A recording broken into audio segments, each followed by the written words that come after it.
I've got one question for you. Are you ready to get your game on?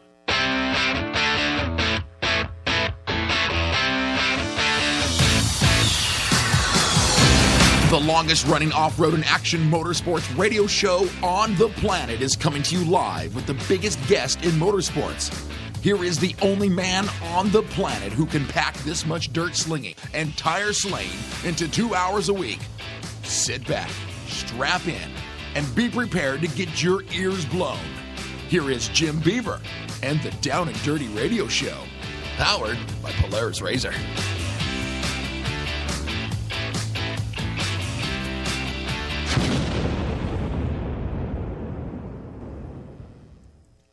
Good morning and welcome to the Down and Dirty Radio Show powered by Polaris Razor. We've also got support from KMC Wheels, like no other, General Tire, anywhere as possible, Dirtfish Rally School, Rigid Industries, Gibson Exhaust, and MTX Audio, the official audio partner of the Down and Dirty Radio Show. I am your host, Jim Beaver, just like I am every single week in the same saddle yet again, another episode. I don't know, we're approaching 200 by now, something like that. I'll have to look back and find exact numbers, but we've been here with you each and every week for, I guess, almost 200 weeks now, but today we have a great show lined up for you. If you were under a rock last week, I guess you wouldn't know this, but Josh Sheehan, triple backflip on a dirt bike. We announced it last week on our show. Great show, I might add. We had Jason Ellis on air. But Josh Sheehan, triple backflip, the biggest trick in action sports history, as it's called. And he's going to be on air today in the house. Not in the house, but via phone, and you gotta love it. Nitro Circus, Travis Pastrana, everybody there pushing limits yet again. Josh Sheehan doing the unthinkable, and we're going to have an interview with him. Not only that, it's Nitro Circus week here on the Down and Dirty Radio Show, and anytime we do it up Nitro Circus style, my good friend Jolene Van Vugt, we always got to have Jolene on air. It's been a while since I've caught up with her. She's going to be calling in just a minute. We're going to get to that interview with Jolene. And then, the last half of the show, we're going to cover some Best in the Desert, Silver State 300. Obviously, Endurocross going off. KMC, we've got Supercross going off. We have our KMC Wheels Fantasy Supercross finale. We're going to cover that. Also, World Rallycross, they were in action over there in Europe. So we've got a lot to cover, 2 hours worth. It's going to be a banging show. And those of you who, were in front of your tubes all weekend, right in front of the TV, lots and lots to watch. Obviously, the big one, Supercross finale, in my opinion, the big one. But I guess the bigger one, it was called the Fight of the Century, Mayweather, Pacquiao, and I got to say, what a dud. I feel bad for any of you that paid $100 for that. I got to say, though,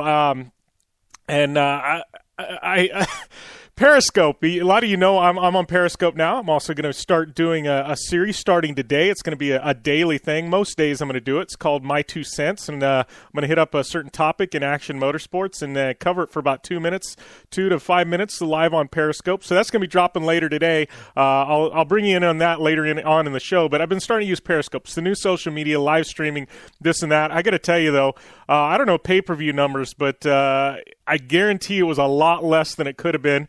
At any given time, I know Ari Lyondike Jr., good friend of mine, he was tweeting about it as well. But it was being live streamed on Periscope. You guys that paid $100, you should have downloaded the Periscope app, and you could have got it for free. At any given time, there was probably 40 or 50 Periscope streams live streaming the fight. I know I popped over there, and I hate to say it because I wasn't planning on watching the fight at all. I was actually watching Periscope to catch up on some World Rallycross videos that they were shooting from on Periscope live from over there in Europe. Kind of catching up on some of the ones I missed from the weekend. And boom, up pops Pacquiao Mayweather. And I was able to watch the entire fight on Periscope, paid nothing. The legalities of it, obviously, the hundred, it was, these guys were doing Periscope. They were live streaming it, it seemed about every 10 or 15 minutes the stream would get shut down, and then somebody else's would pop up. But literally, I think this is going to become a real issue, in sports, in particularly with pay-per-view. I think something live on TV, nobody's really going to give a rip if it's if it's streamed on Periscope. But I really think that with anything pay-per-view, whether it be UFC, whether it be boxing, WWE, I guess, I think it's going to become a major ing in the upcoming months. And I don't think anybody predicted this, but I got to tell you, some of these sports sanctioning bodies have talked about it. I know NHL's got a ban on Periscope at their games and stuff like that. I know I've talked with my friends at Global Rallycross. It's a concern there. But thousands and thousands of people tuned in. I would say hundreds of thousands of people tuning into Periscope for this, for Pacquiao Mayweather. And I think, and obviously this isn't an action motorsports thing, not a motorsports related thing, but I think it's an issue that we're going to come up and find in the upcoming months with anything with television. It's, and especially pay-per-view, it's going to be a big issue. I can see some huge ramifications there. I would say I would be willing to go out on a limb. I don't know what the install base is on Periscope, but it was at least six figures watching on Periscope, maybe seven. I bet you the app installs were through the roof during that fight. People just downloading the app so they could get it and save $100, and the app's free, so why not, right? But I don't know. Just something I witnessed, and you know how I do. I get off on these rants and tangents talking about just about whatever. But Periscope, anyways, I will be there later today, launching my 2 cents, a new daily thing I'm going to be doing on Periscope. So hopefully, if you guys have, I don't think it's on Android platforms yet, just on Apple platforms. But if you do, download it. Give me a follow. I'll most likely give you a follow back, and we'll see how it goes. I'm kind of looking forward to it. So gonna add a little video in, and long term, I don't know, maybe we'll start live streaming the Down and Dirty Radio Show on Periscope from the studio here. But definitely need to dress this studio up a bit. Got some good ideas for that before we pull the trigger on a live stream, video stream. But anyways, talking about that, we're going to get back to the normal show. And from what I understand, we have Ms. Jolene Van Vugt hanging out in the queue. All right, we're catching up with my next guest, one of my favorite people to have on air, a good friend of mine, Miss Jolene Van Vugt. How's everything going, Jolene? Everything's awesome. I'm so stoked to be back on the show. I know it's there for a while. We're banging them out, having you on every few months, and then now I was trying to look back, and I'm like, my goodness, like I don't know. Last time we actually talked, I'm like, was it like the Nitro show in Phoenix like a year and a half ago? I don't know. It's been a while though. It might have been. We've been pretty pinned since you and I last spoke. We, filmed Action Figures the movie all last year into the fall after we were done touring. And since the new year, we've been pinned again, just touring nonstop, New Zealand, Japan, Australia. We just got home this week, and we start off again into the U.S., so it's kind of crazy. Yeah, it's got to be exciting, though. You get to see these amazing places. I mean, now kicking off the U.S. tour, which was sellouts. I think you got like 6 dates in Canada this year. That's got to be pretty exciting for you. Yeah, I'm pretty stoked about that. The Canadian dates don't happen until the second part of the North America tour, which will be in the fall. But I'm definitely really excited to do a show in Toronto and a couple other areas in Canada where I know friends and family will finally be able to catch what I do. Yeah, for sure. So, talking about the tour, I mean, obviously you on a personal level, you've been down there, New Zealand, Australia, Japan, but you, we're going to get to the big Nitro news here, that happened this week just in a little bit. But you on a personal level, I mean, BMX double back, BMX front, I mean, you've been killing it, pushing yourself. Yeah, it's been really cool with the Nitro Circus live shows and being able to do this sort of transitional thing over with the BMX. It's not something I grew up doing or ever really thought I would actually be in a place to do, growing up riding dirt bikes and only really ever wanting to try to make a living the best I could on a motorcycle. I never really foresaw, the pedal bike, but being on the tour and being around the guys, some of the most talented guys on a BMX I'm riding with all the time, and they've just been helping me and inspiring me and giving me advice and helping me train for certain things. And every time I, land a new trick, I'm like, okay, which one of these next ones do I think I can get, So started with, just a single backflip, and I was like, all right, I think I can pull off a front flip on this thing. And, on the tour last year in Australia was throwing that down. And then I was like, you know what, I'm pretty sure I can do a double. I want to do a double. No girl's done a double backflip on a BMX. And I mean, I've been flipping things for years. I'm pretty sure with just giving it the commitment to go around twice, I can make this happen. And I worked my butt off in September and definitely crushed that one, landing it at October 2nd. I remember the date because I was so stoked getting that footage for the action figures film. Yeah, well, and talking about, the BMX, I mean, obviously, there's some transition between that and the dirt bike. I mean, do you feel like for you it's almost easier to learn stuff on a BMX and then transfer it to the dirt bike, or is it something completely different? No, it's definitely, two different things for sure. With the dirt bike, a lot of it is you have the throttle, you have a lot of that control. On the BMX, you got to use a lot of your legs and pump transitions to get the type of power that you need to really pop off the ramp and get the height and the distance to be doing these tricks. So that's been a huge learning curve for me. I've really had to pick the guys' brains and have them critique me so that I'm able to kind of teach get myself to really learn how to do those transitions properly and pop off the ramp. Yeah, it's it's been pretty cool to see your transition into that and the way you've been able to progress that that sport, especially for women. I mean, there's some amazing women BMX riders, but a lot of them are based on street and stuff like that, and you've definitely taken things to the air. It's been pretty cool to watch.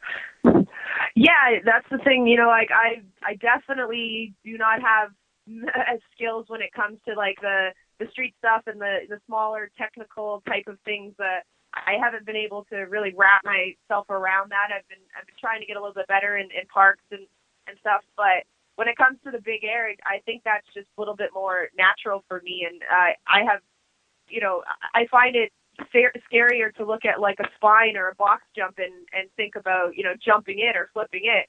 You send me down the gigantic ramp, I'm sort of willing to kind of huck anything. I don't know what it is about just the grandeur of the ramp gives me a little bit more comfort level. Yeah, well, you'll huck anything. Which is usually the opposite. Yeah, exactly. Well, and I know because I've been there on the floor, and hearing you say that, I'm like, I grew up riding, freestyle contests on my bike and jumping box jumps and dirt jumps and stuff like that, and and when you took me down to the floor at the Nitro show and seeing those ramps, I mean, those are no joke. I mean, that's a legit. I mean, that's ballsy. Yeah, it's a big setup. So. Yeah. For sure. So, let's talk a little bit about the big news coming out this week. Obviously, Josh Sheehan, Sheeny, the triple back. I mean, that's huge, not only for action sports, but for Nitro Circus. Yeah, I still, 4 days later after the event has happened, it's still crazy to think that it's happened. It was such a amazing. And the way he made it look almost so flawless and effortless is just unbelievably epic. History, happening in Travis's backyard once again. The amount of stuff that's happened at Travis's house for action sports is just, unfathomable. It's just so gnarly. And the fact that I've been able to see the process of this novel throughout the years, this is something that Travis put into play many years ago, and even before Sheeny was sort of in the picture with the whole scenario. Travis brought him in, hoping, he wanted to see if he could bring on some other talented riders to get some input and see what they thought about ramps and setups and going to the bag jump. That was a huge thing moving forward with this trick also, was getting the bag jump to be a part of it and really being able to huck it off these massive ramps that throw you. I mean, at the peak of Sheeny's triple, I think he was about 100 feet in the air. So, I mean, that's some intense time. And if you're not fully committed to that 110%, that's going to be some gnarly repercussions. So it's been a pretty awesome experience watching Travis and Josh over the past 2 years going back and forth with ramp setups and going into the bag and trying to work through the process of this. And then seeing Sheeny really come into his own on it, and Travis kind of bowing down, almost saying, you know, this is something I really wanted and something that I thought I could do, and I wasn't quite able to get it. But Josh, you have this, so run with it, and I will support you 110%. And again, just showing how amazing Travis is as a friend and as a human, and as he likes to see action sport progress. And he's, you know, embraced pushing Sheeny to achieve this, and it was the most spectacular thing I have ever seen, and it's still crazy to think that it's happened.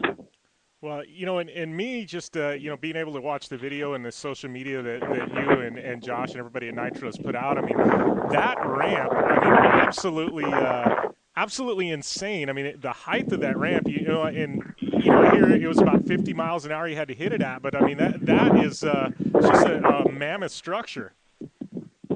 Yeah, it's the gnarliest, largest, you know, freestyle ramp I've ever seen. I would not even consider going anywhere near it. You know, like when Travis was still at first working with it, a lot of different people were like, "Oh, maybe I'll hit it. Why won't you hit it?" Well, and I looked at that thing, I was like, "Are you crazy? My legs will buckle."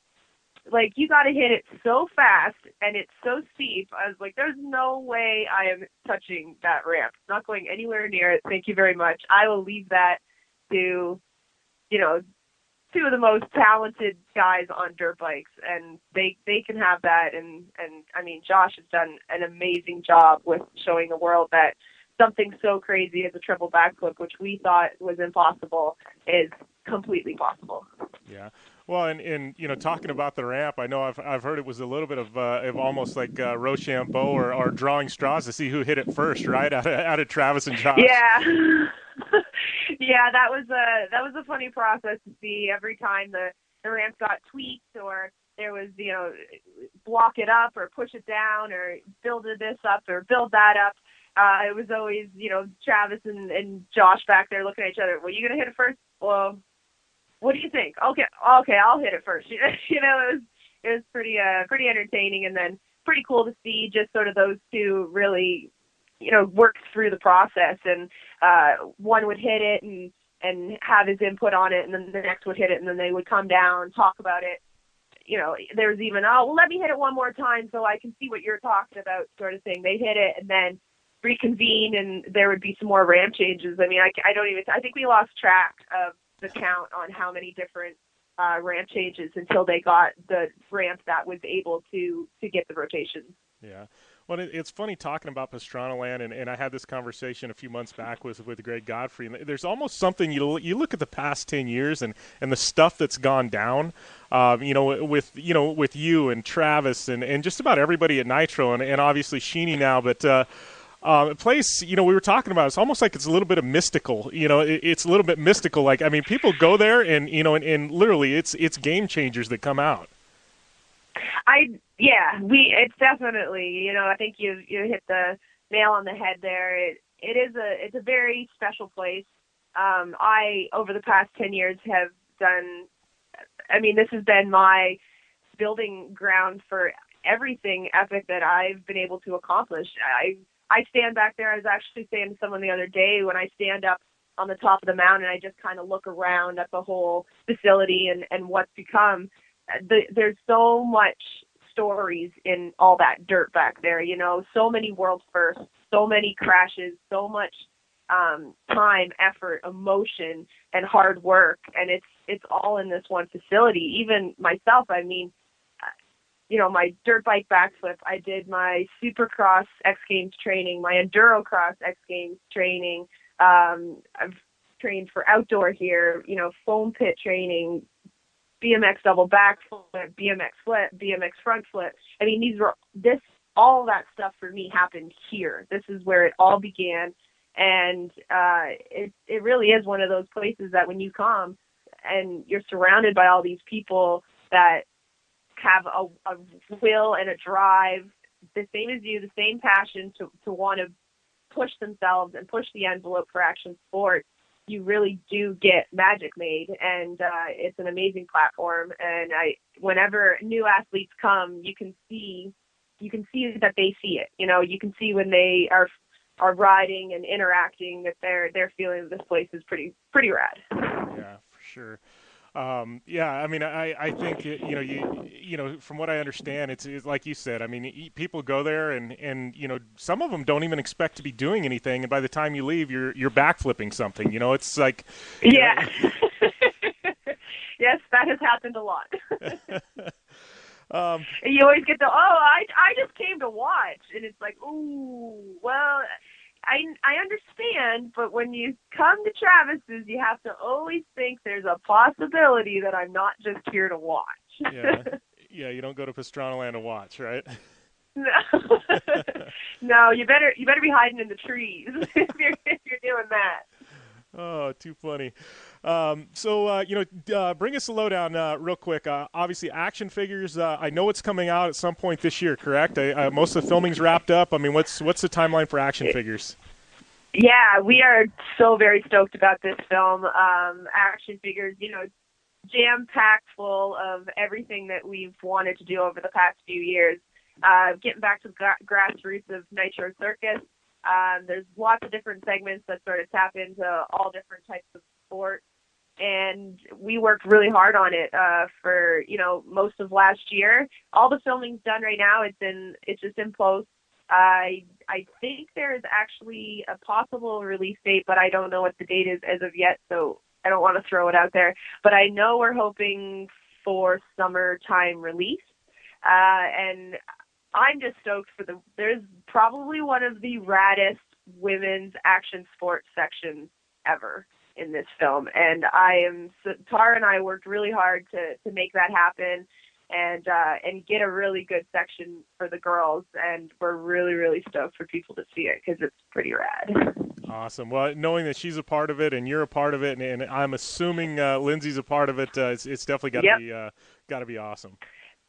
Yeah. We there's me, Tara, Lindsay, and Emma McFerrin, rad freestyler from Australia, and we definitely wanted to make sure that we had a good group of girls that really showed awesomeness and diversity. So we have that, and it's an all across the board action sports women's section, so it's pretty cool. Yeah. Well, and I got to ask you, this is totally off topic, but that's how the show is, so we just roll with it, right?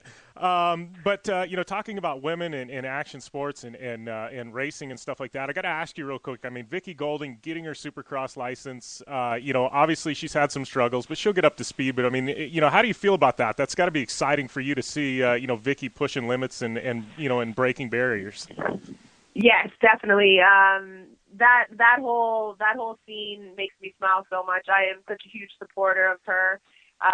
Big fan. You know, she's a rad girl with massive talent. She's so sick on a bike, and I just love watching her ride. And you know, her going to X and competing in whip, and then, you know, her arena cross career that she's had, and now moving in and doing this at Supercross. And I think it was last night she even tried step up for the first time, trying the qualifiers for X. So I mean, this girl's epic. She's rad on a motorcycle, and I got much love for her and much support.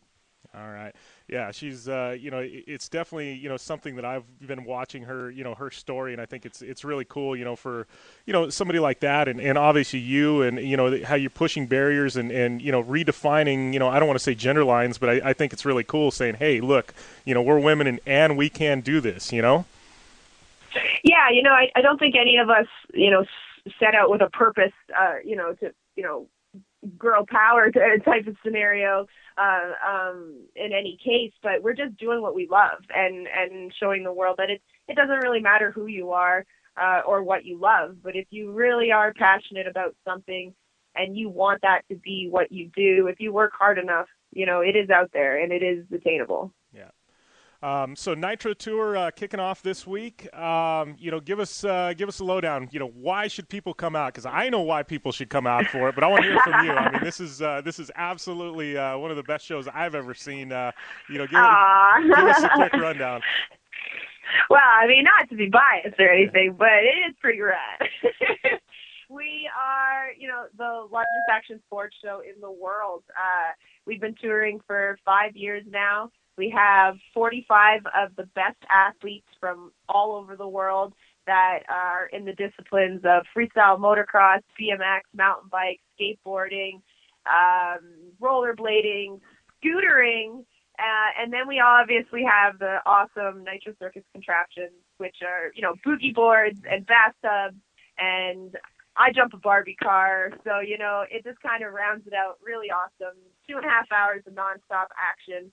And it's just a fun thing that anybody can come to. Men, women, children, bring grandma and grandpa. We know they love this stuff too, because we've had lots of them come to the show and leave happy. So if you don't have anything to do one night and you want to just kind of thrill yourself, definitely check out Nitro Circus. And we know that we have a huge support system here in the U.S. Where Nitro started. This is the roots of it all. So we're stoked to perform for our fans for sure. Yeah, well, I can tell you, you've got one 6-year-old that absolutely squealed when she found out you're coming back to Phoenix, and that's my daughter. It's been literally an ongoing thing. Like once a month, she asked me, Dad, when do we go get to see Jolene again? Dad, when do we get to go see Jolene again? Aww. So it's literally like, it was like a squeal when we found out they were going back, when you guys were coming back to Phoenix, and it just so happens that your Phoenix date is the day before her birthday. So it's like, oh my gosh, it just worked out perfect. That's awesome. Yeah, so for sure, but I appreciate you taking the time to come on air, and I know you guys are busy getting ready to kick off the tour, and obviously with Sheenie's triple back, I mean that's been the buzz all over, pretty much all over, mainstream media even. It's just pretty wild. Yeah, we're still buzzing on it. Even Josh this morning again too. He was saying, I catch myself waking up in the middle of the night and kind of thinking for a second before I remember what's really going on, like, about the triple, and then he goes, oh, wait a minute, no, I already did that, that's done. So it's really awesome that we're all just able to now enjoy and really be pumped for him. Yeah, well, and he's told me it's almost like it's a big weight lifted off his shoulders, and I'm sure all of you feel that way because you don't want to think about the bad things that could happen, but there had to have been some tension there, as the build up to it, and I mean to stomp it on the first go, I mean that's huge. Yeah, most definitely. There are. It's a high risk what we do. The scenarios can be pretty bad sometimes, and you don't want to always think about that. But unfortunately, that's part of our industry, and we're just really really glad that everything went well, and Sheenie is happy and healthy and able to celebrate this historic moment. Awesome. Well, I appreciate your time, Jolene. Take care, and we'll definitely catch up soon. Great. Thank you so much for having me. All right. Thanks. All right. Always fun catching up with my good friend Jolene Van Vugt, and just what she's done. I mean, what Nitro Circus has done, and how she's she's grown as an athlete. And her talking about Pastrana and the type of guy he is, and I really feel the same way she does. I mean, Pastrana, he's been groundbreaking. In his career, he's always pushed limits, and whatever ceiling people thought there was, Pastrana was the one to raise it. And with this particular triple backflip, Trav could have been the guy to do it, but there came a point where he just he stepped aside and said, we're going to give Sheenie the lead on it. And let Josh run with it because he's further advanced in the training for this particular trick than I am, and he's closer to nailing it. And I think, to me that's huge, and it tells you what type of person Travis Pastrana is.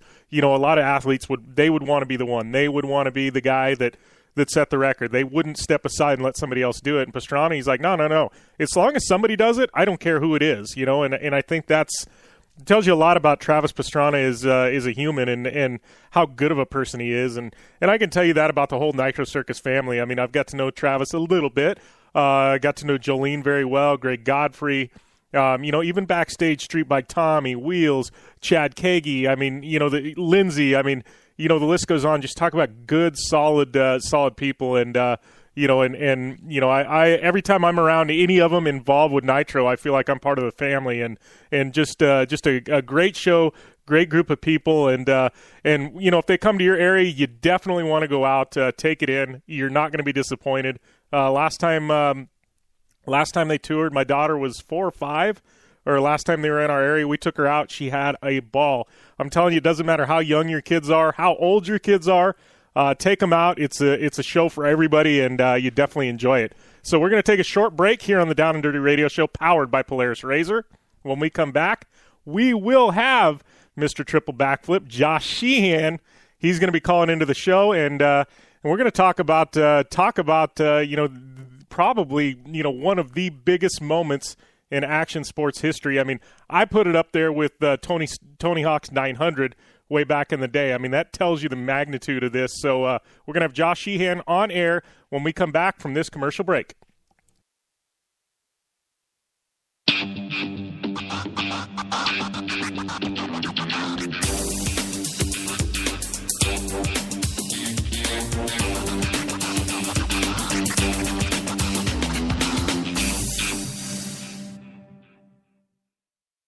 I'm Polaris rider Levi LaValle, and I choose Polaris just because they have the best quality, highest performing, most fun machines out there. Only one company has taken Levi LaValle to 10 X Games medals, snowcross championships, a double backflip, and a world record long jump of 412 feet across the San Diego Harbor on New Year's Eve, and that company is Polaris. Whether it's dominating the X Games, racing a stock Polaris RZR XP1000 in the Terracross Championship, or just hitting the trail on the weekend, for over 20 years, Levi has relied on the same quality Polaris vehicles and products you can purchase at your local Polaris dealer. Take the advice of action sports legend Levi LaValle and visit Polaris on the web at Polaris.com to see the full lineup of Polaris vehicles, or follow them on Facebook, Instagram, and Twitter at Polaris RZR.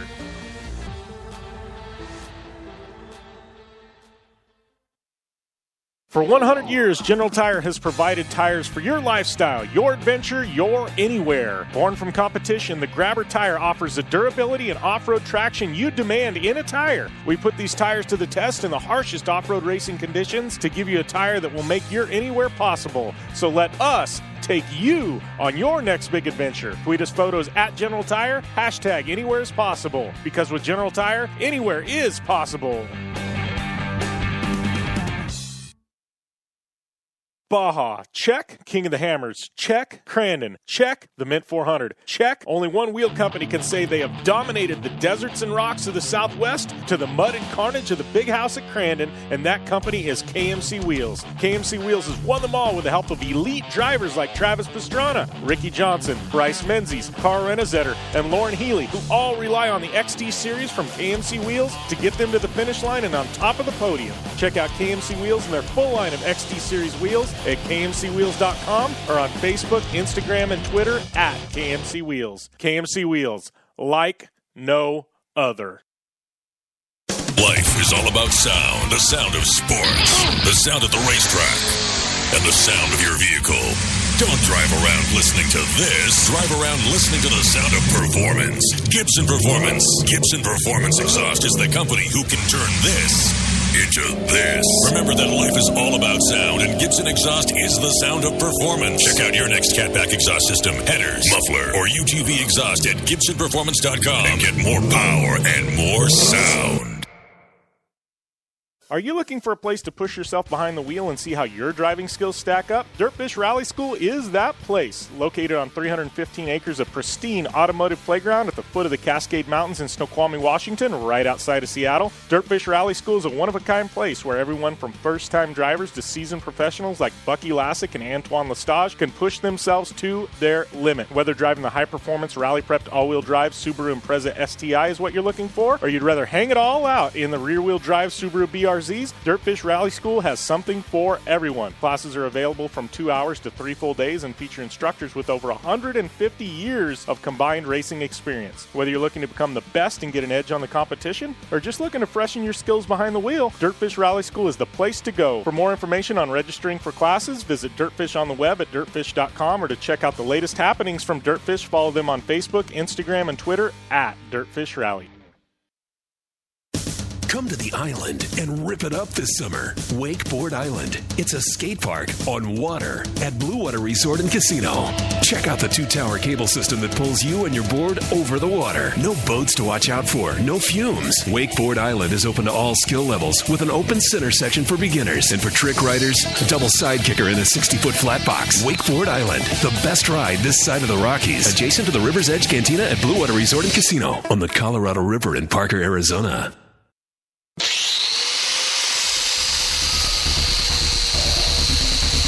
Rigid Industries is the original and #1 LED light bar manufacturer in the world. Torture tested by some of the best drivers in motorsports. Rigid LED lighting products use cutting-edge technology and can stand up to the harshest conditions Mother Nature can dish out. Designed, engineered, and assembled in the United States, Rigid LED lighting is the only choice for your off-road vehicle or boat.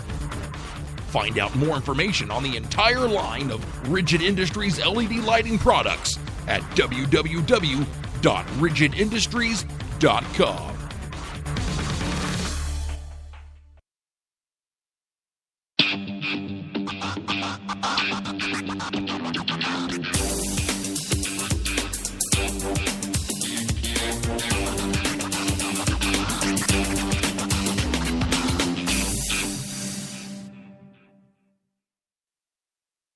Welcome back to the Down and Dirty Radio Show, powered by Polaris RZR. I'm your host, Jim Beaver. We're rocking and rolling on this Monday, rolling through some of the best interviews in action motorsports and talking about the best interviews in action motorsports.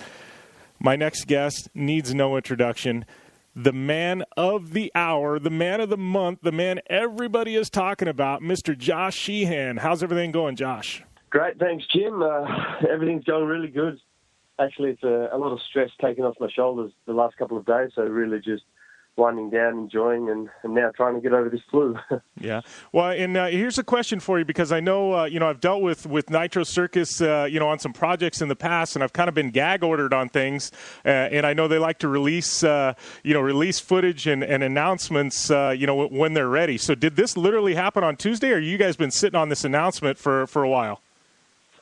No, it happened on Tuesday. It was about midday on Tuesday. It finally happened, landed the world's first triple backflip, which was awesome.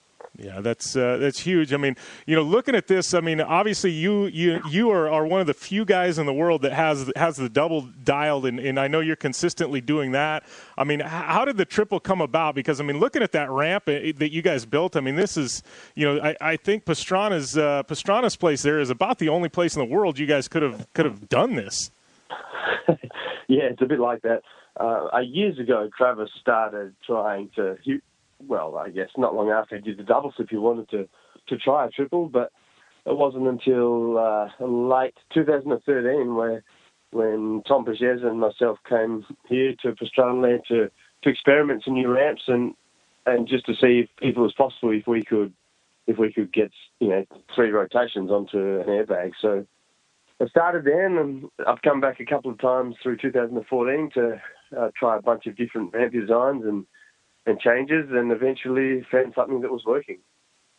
Yeah. Well, and how is it, how is it landing in that bag? Because, I mean, at the height that you're doing the triple, I mean, landing in the bag can't exactly be fun. No, it's still pretty risky, pretty dangerous for some things. The best possible way, if you bail from the bike and you land at the same time on your back, it's actually pretty good. But if the bike hits first, it can push a lot of air out of the bag, so then there's nothing to catch you. And if you bail first and the bike hits you, it can still, because you stop pretty quick, so the bike can still hit you and hit you hard. And even when you land on the bike, if you land on the wheels, it pulls the top sheet nice and tight. And then if your wheels hit first and then you get slammed, then you're hitting a hard surface. Travis had I think maybe 4 or 5 concussions on the airbag. It's quite a harsh landing, and I've landed off to the edge and bruised lungs and busted myself up. So, yeah, there was certainly some pain involved as well. Yeah.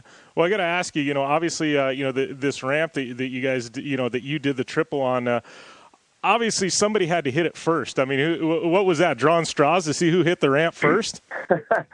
Well, at least the first ramp was a little more mellow, not quite as high, and not the distance wasn't so far, but it was actually rock, paper, scissors between Tom, Travis, and myself, and it was funny. I lost.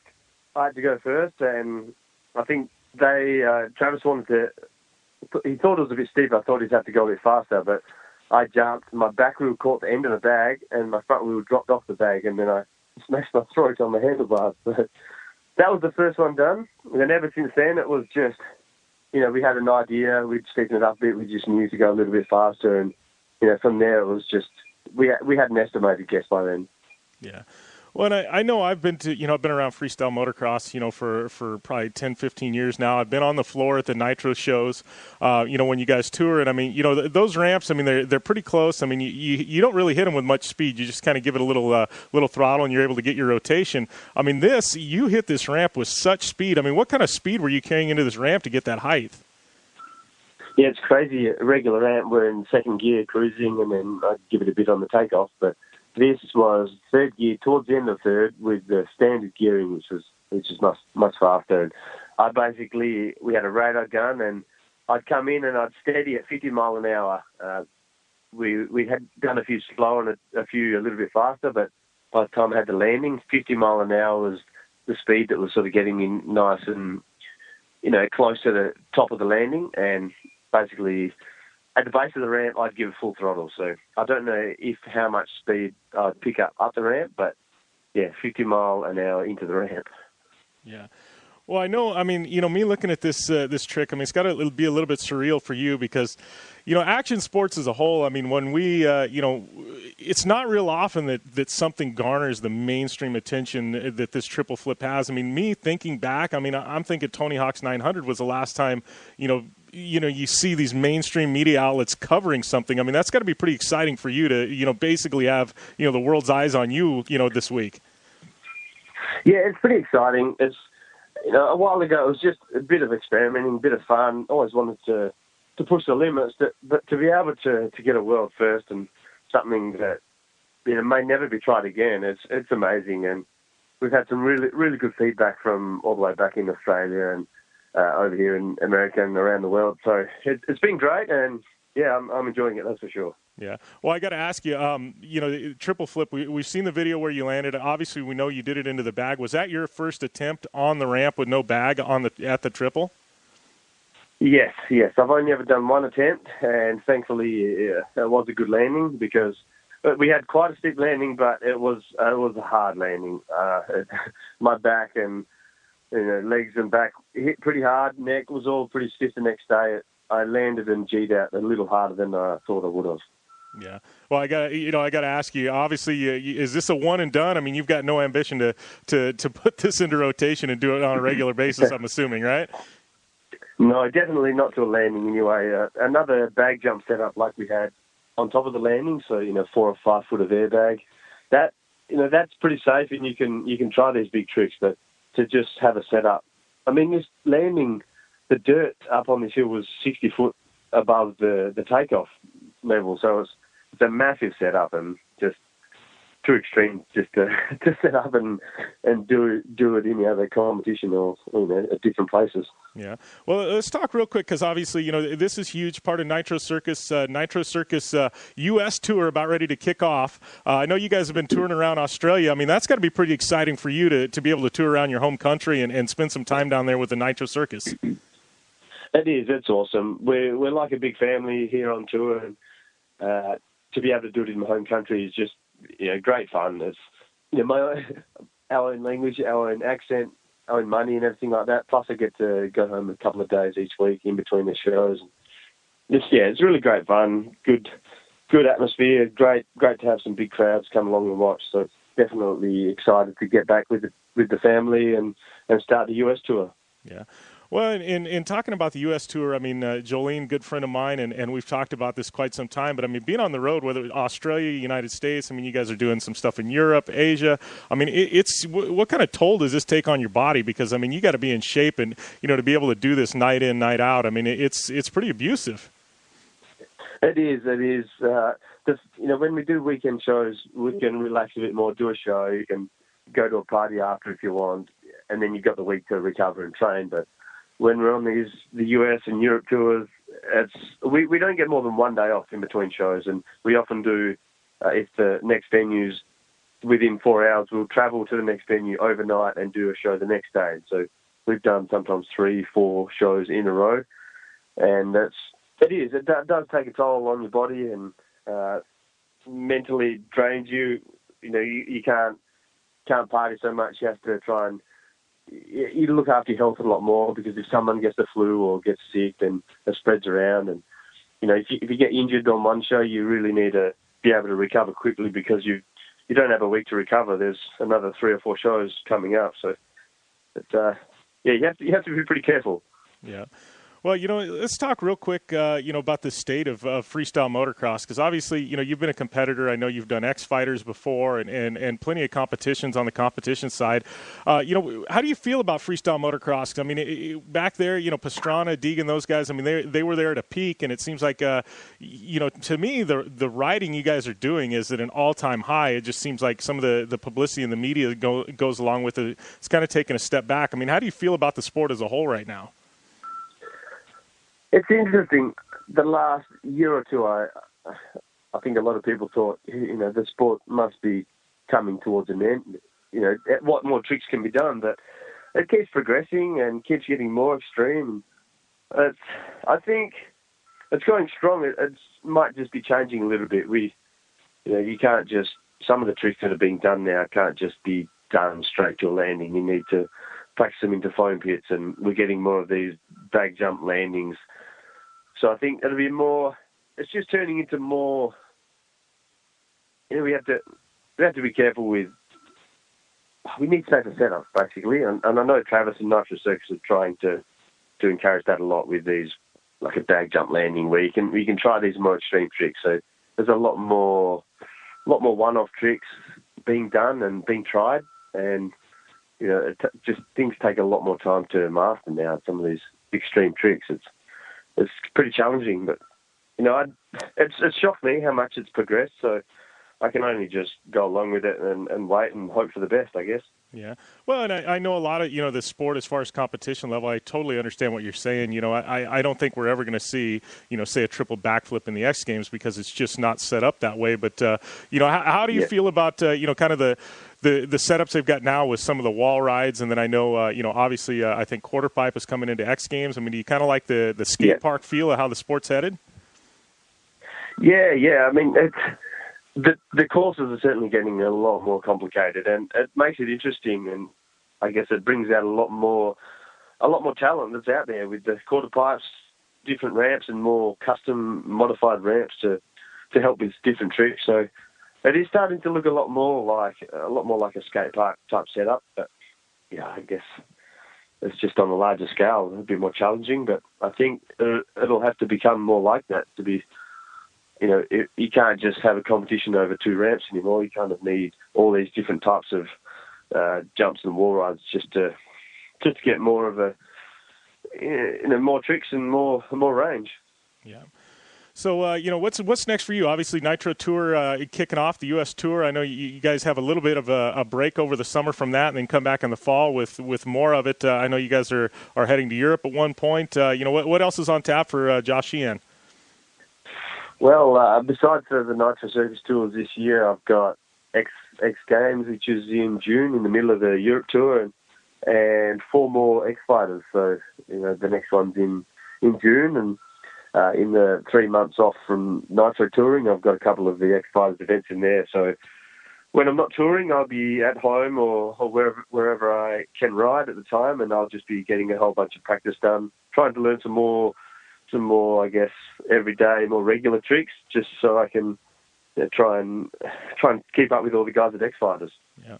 Well, now that the triple's done and it's in the bank, it's been filmed, it's out there. I mean, is there any dream tricks in the back of your mind that maybe you'd like a couple of years down the road maybe to work towards? Well, that's a tough one. Now that this is done, there's nothing in my mind that I really have been wanting to try.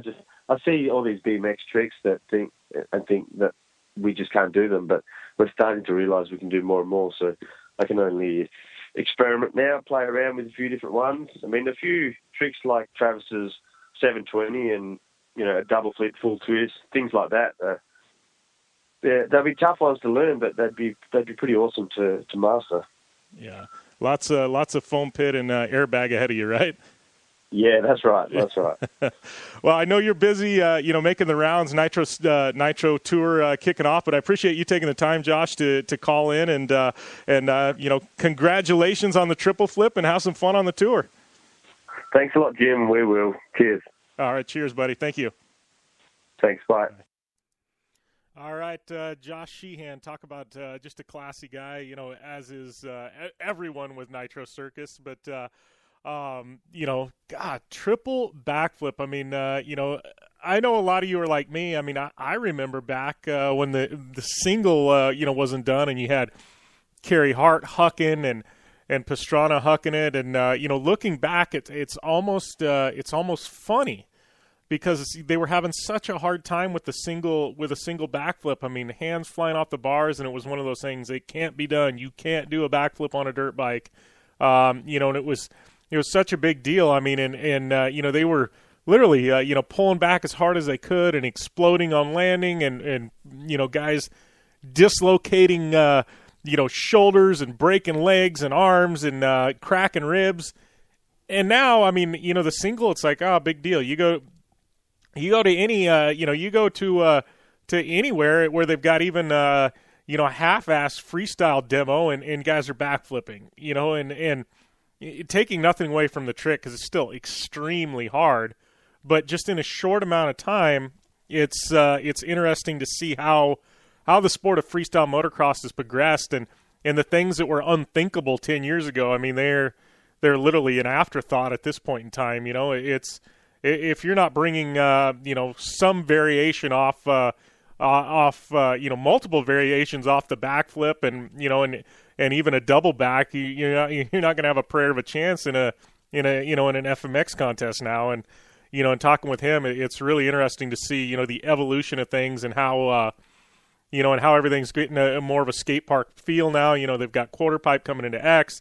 You've got wall rides. I mean, I've even seen grind boxes on some freestyle motocross competitions. I mean, X Fighters, they're bringing. They're doing a contest over water. I believe they did one over water. It was floating ramps and stuff. I mean, things are really in the sport really progressing and getting pretty nutty. And I kind of like the skate park feel. I think it caters to more skill sets. I mean, you got to bring more to the table than just hucking a very a heart attack or something like that. Or a backflip heart attack. It's adding more to it, in my opinion. I don't know. I'd love to hear from you guys, though. What are your thoughts? FMX, State of Freestyle Motocross. I want to know.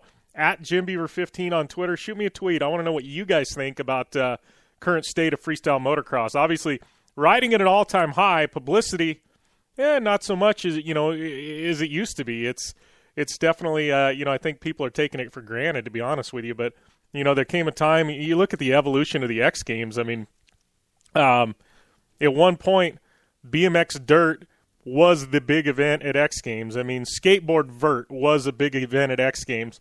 Then it became Freestyle Motocross was the marquee event at X Games. It's kind of interesting to see how things evolve, and what is now the premier event at X Games. And, and to be honest with you, I mean, I watch X Games every year. I understand, because of its legacy, it's the big one. Everybody wants an X Games gold medal. But there truly is better competitions out there than X Games, especially on, the freestyle motocross side of things. I mean, heck, this last year, they didn't have FMX because it got blown out because of wind. It's I don't know. It's interesting, and to be honest with you, X Games, that's a whole nother conversation. It's going to be interesting to see where X Games heads in, say, the next 5 years, because, I know I've heard of, viewership down. They're bringing in interesting events like flat track motorcycle racing, which I love, but I'm totally 100,000% against it being an X Games. I don't feel like that's action sports at all. X Games turned into kind of a motorsports festival, to be honest with you, with a little skateboarding thrown in and maybe a little BMX. That's truly how I think it has turned into. Video games, no place in the X Games. I mean, we could go on all day long about what belongs and what doesn't belong, but X Games is definitely not what it used to be. Is that good or bad? I think it's definitely up for debate. I'd like to get more of a action sports feel again. I think wakeboarding definitely should be in there. I think surfing of some sort should be in there. I mean, you think action sports, surfing, that's the juggernaut there, globally. I mean, geez, and it doesn't even have a place in there. I think obviously, something like real surf is makes a lot more sense. But, I don't know. It's interesting. To be honest with you, it's just interesting action sports in general. We're kind of at a crossroads, and guys like, the Dave Miras and the Tony Hawks are getting older. Still young guys, obviously, but, they're getting older, and, it's kind of a changing of the guard. I mean, moving more into a media capacity, and just an interesting time. But, give me your thoughts, freestyle motocross. I want to know, at JimBeaver15, shoot me a tweet. Let me know what you guys think about the state of FMX. And Josh Sheehan, once again, thanks for coming on air. Congratulations, triple backflip, something I honestly never thought we'd see. I don't know if anybody's ever going to pull it again. Like he said, it's kind of a one and done, and I don't blame him, man. I wouldn't try it again. I mean, you did it. It's filmed, documented. There's absolutely no point in doing it again. What's the variation off of it going to be? I mean, a one-footed triple backflip, or, you've got to spin so fast, so hard, you can't even really do any variations. I mean, and at this point it's been done, so somebody else doing it, risking their life to do a triple backflip and say what? What are you going to be able to say? I'm the second guy to ever do it? No, it just doesn't make sense. I think we may have seen the only time ever that a triple backflip on a dirt bike is ever going to be pulled. So congrats goes out to Josh Sheehan. Huge deal. Definitely, like I said, you look back at the history of action sports, and I think that the triple is going to rank right up there in the highest of the high. I mean, up with Tony Hawk's 900. So we're going to take a short break. When we come back, we're going to have a Dirtfish Rally Report. We're going to be talking some World Rallycross, General Tire, Best in the Desert, and Norra 1000 coverage. And then at the end of hour number 2, Ami Houde, she's going to be calling in. We're going to be talking some Supercross, Endurocross, and KMC Wheels Fantasy Supercross when we come back to the Down and Dirty Radio Show, powered by Polaris Razor.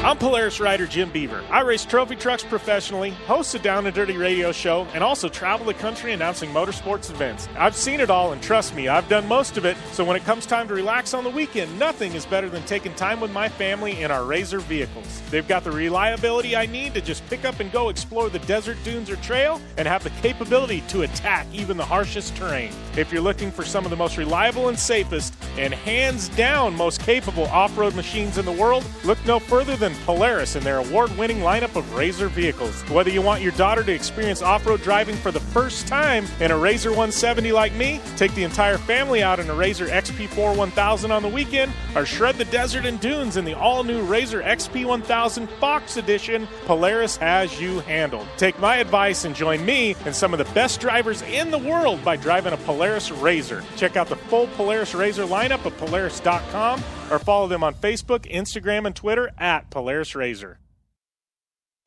Your life demands a tire that provides durability, comfort, and performance, and that's what General Tire delivers for you. From the all-season grip of the Grabber UHP to the comfort and on-road manners of the Grabber HTS to the durability and off-road traction of the Grabber AT2, General has a tire that will help get you where you need to go. So let us take you on your next big adventure. Tweet us at General Tire, hashtag anywhere is possible, because with General Tire, anywhere is possible.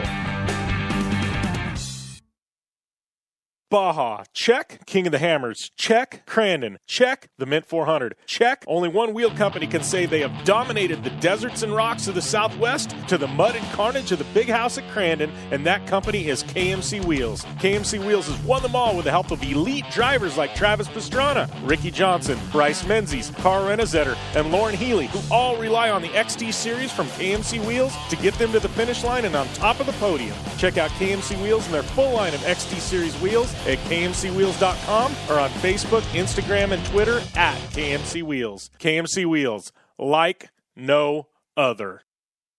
Are you looking for a place to push yourself behind the wheel and see how your driving skills stack up? Dirtfish Rally School is that place. Located on 315 acres of pristine automotive playground at the foot of the Cascade Mountains in Snoqualmie, Washington, right outside of Seattle, Dirtfish Rally School is a one-of-a-kind place where everyone from first-time drivers to seasoned professionals like Bucky Lassick and Antoine Lestage can push themselves to their limit. Whether driving the high-performance rally-prepped all-wheel drive Subaru Impreza STI is what you're looking for, or you'd rather hang it all out in the rear-wheel drive Subaru BRZs, Dirtfish Rally School has something for everyone. Classes are available from 2 hours to 3 full days and feature instructors with over 150 years of combined racing experience. Whether you're looking to become the best and get an edge on the competition, or just looking to freshen your skills behind the wheel, Dirtfish Rally School is the place to go. For more information on registering for classes, visit Dirtfish on the web at dirtfish.com, or to check out the latest happenings from Dirtfish, follow them on Facebook, Instagram, and Twitter at Dirtfish Rally.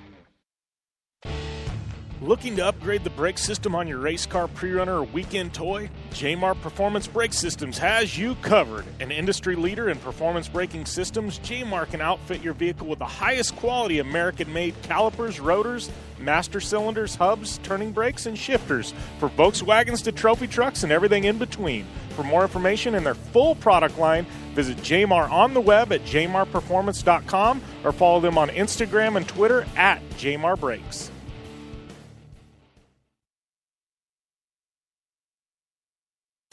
Come to the island and rip it up this summer. Wakeboard Island. It's a skate park on water at Blue Water Resort and Casino. Check out the 2-tower cable system that pulls you and your board over the water. No boats to watch out for, no fumes. Wakeboard Island is open to all skill levels with an open center section for beginners. And for trick riders, a double side kicker in a 60-foot flat box. Wakeboard Island, the best ride this side of the Rockies. Adjacent to the River's Edge Cantina at Blue Water Resort and Casino on the Colorado River in Parker, Arizona.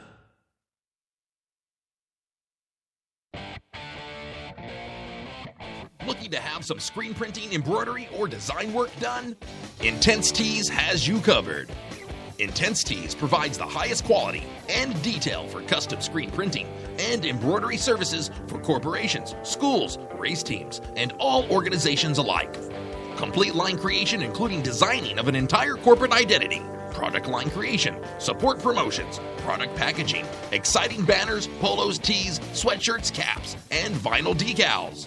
Intense Tees is the official apparel provider for the Down and Dirty Off-Road Show. Find out more on the web at www.intensetees.com.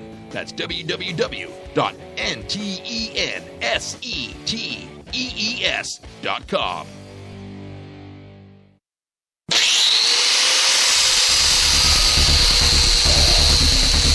Rigid Industries is the original and #1 LED light bar manufacturer in the world.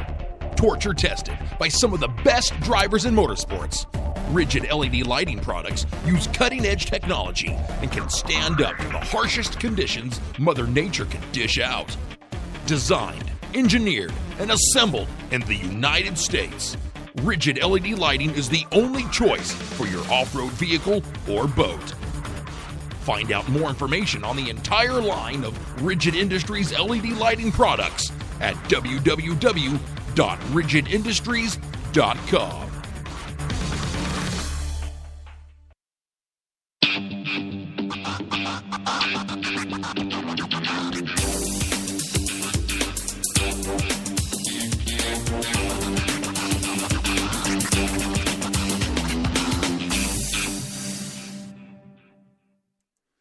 Welcome back to the Down and Dirty Radio Show, powered by Polaris Razor.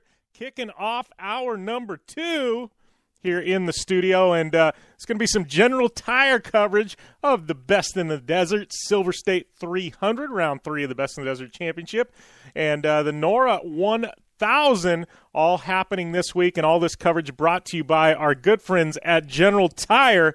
Definitely check them out on the web, generaltire.com. You need some new tires for your rig, whether it be off-road, street, you name it, General Tire has you covered. Some of the best tires in the world, and some of the best drivers in the world using General Tires. And as we say that, skipping into some Best in the Desert Silver State 300 coverage, talking about the best drivers in the world, my General Tire teammate C.J. Hutchins, who I'm going to try and have on air next week, taking home the victory, 3rd overall at the Silver State 300 in his General Tire shod Class 1500 car, also known as Class 1. But big congrats goes out to C.J. Hutchins on that victory. Talk about a big one. But getting to Silver State 300 coverage, bringing you guys in the loop. I mean, Silver State 300, it's a little bit smaller of a Best in the Desert race. You kick things off with the Parker 425 and Mint 400, 2 huge mammoth races. Things take a little bit of a step back for Silver State. It doesn't normally get the entries that the Mint and Parker get, or Vegas to Reno, and it's a smaller race, different race though. It's a lot of rally type roads, really really fast rally type roads. So not super rough. Some water crossings, some forests and stuff like that. It's a very fun course to race. Just this race doesn't have the magnitude of, say, the Mint 400, but still a great race out there in Nevada. And once again, the guy with the number 1 plate, Jason Voss, brings it home. Brings home the victory. So big shout out to Jason Voss. I mean, this guy is an animal. You look at what he's done the past 2.5 years. I mean, this guy, I don't want to say he's almost unbeatable, but he literally he is on point. Jason Voss, one of the best. I don't want to say one of the best in the desert, but truly is one of the best in the desert. As far as drivers go. I mean, this kid is just he's a machine. They've got that truck dialed in, and he's walking away with victories. I mean, beating Rob McCachran in second, who I believe is driving Steve Serapis' truck. It's a big one for Jason Voss. Yet again, at this point, the guy is, he's got a good chance of retaining that number 1 plate this year. Rob McCachran, second place. He was about 2.5 minutes back, 2 minutes 24 seconds to be exact. And then C.J. Hutchins on point in his General Tire Class 1500 car, 3rd overall, first Class 1500 across the line, taking the victory. Congrats goes out to him. We had Parkhouse in 4th in a 1500 car. Sam Berry in that new Jimco single-seater, he was in 5th, 3rd in Class 1500, 5th overall. Sean Kroll had him in 6th overall and 3rd place in Trick Truck. Gary Wyrick, he was in 7th overall. Josh Daniel, 8th overall. Lalo Laguna finishing up 9th overall. He's having a pretty good year this year, 4th in Class 1500. Steve Olla just rounding out your top 10 in the number 27 truck. And then looking down, we had Tolles, Gilbert, Whipple, Baldy, your first Class 10 car, Robinson, taking home that victory. And he was 15th overall. Skipping down, Jason Coleman, good friend of mine. He finished up 19th overall. Then in the 6100s, we had, looks like we had Gonzalez taking the win, first 6100 across the line, followed by Denton. These are all unofficial results at this point. So, if I do make a mistake, these are unofficial. Putting that disclaimer out there. Class 7200, looks like Messer took the victory in Class 7200. Dan German in Class 8000, taking that victory. 28th overall, my buddy Levi Rockhill in the Class 1500. We'll just give a shout out to Levi. He's one of the good ones for sure. Then in 6100, it was followed up by Brenthal and then Shaleen. Skipping down to some more results here, looking through the classes. Looks like McCrae Glass second in Class 8000. Carner in 1900 Polaris UTV taking that victory, followed up by Johnny Angel in the Polaris as well. or in the Razor. Sorry, getting a little sidetracked here. Then followed up by Yancey in class 1900 UTVs, and then Brandon Sims, who I believe Brandon Sims finished physically first on course, but the way he started, ended up fourth, I guess. I don't know how the gaps were working, but looking kind of down here, looks like 7 minutes was separation between him and first. So first across the finish line, not necessarily wins the race in this one. Kiger and then Sappington following Brandon Sims. We're going to try and get Brandon Sims on here pretty quick, your UTV world champion. And then looking down 7200s, Merritt finishing up there. Continuing on down, I got to tell you, these 1900s putting some solid runs in. Class 3700 victory goes to Mamer. Martin with your Jeep Speed victory. 2900 Barrier. 1800 Gubler. And then looking down, class 2000 Cobb with the victory. Looks like Harley Lettner did get a finish pretty far down there. Mark Burnett in the Polaris Razor, he finished up as well. So, yeah, that's 2400 results, class 2400. Looks like Brian Folks taking that. So, yeah, those are your results. Silver State 300, round 3 of Best in the Desert. That's right. I wasn't there, wasn't competing in this one. We will be back in action in the number 15 at Vegas to Reno. So definitely looking forward to getting back in the saddle there and doing a little racing. But, it's been a great, been a great race. It's a great season so far in Best in the Desert, man. Pretty tight, but Jason Voss right now, he looks to be on point. So halfway through the Best in the Desert season, we'll see how this points chase shakes out. But Jason Voss definitely on point at this point in time. So those were your Best in the Desert results brought to you by General Tire, and those UTV results brought to you by our friends at Polaris Razor. Moving on with some more General Tire coverage, the Norra Mexican 1000 also happening last week, and we've got some final results. We're going to get to the bikes first, and Mike Johnson taking the victory on a Honda in the bikes, 50 over victory, second overall on the bikes. Doug Smith, third overall. Scott Bright, and then we had Brian Hall, Matthew Seiler finishing out your top 5 on the bikes, and Matthew Seiler was your 2-stroke winner. Moving on to car and truck results, though. Mexican 1000, it was all Robbie Gordon. I believe this maybe his second overall victory at the Norra Mexican 1000. I'll have to look back, but Robbie Gordon, a victory in the Gordini.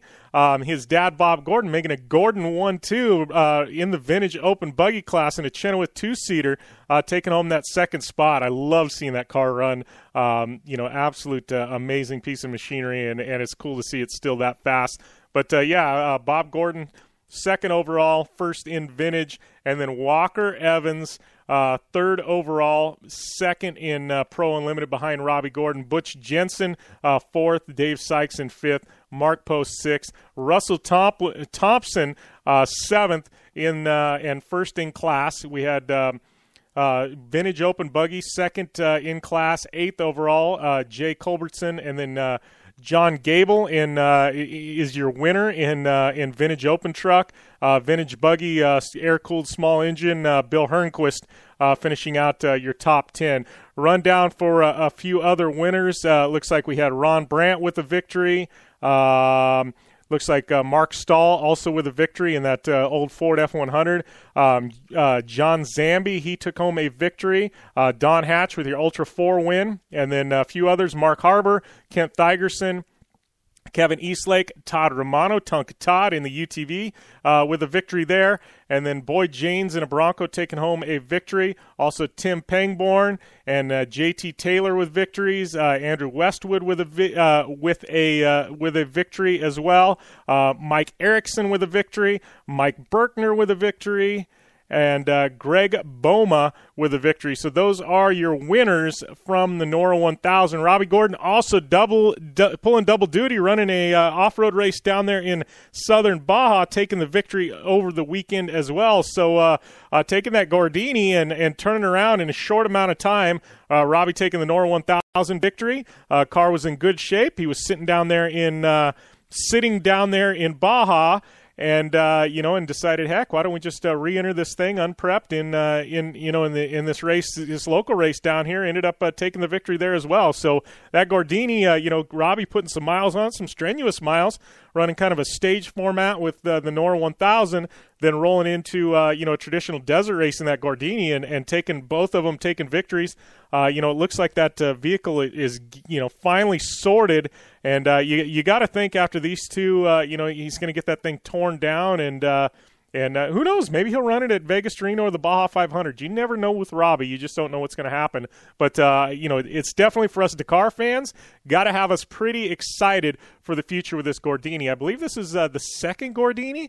I think he built a second one. The first one obviously was fine, but I think they've done so much refining on it.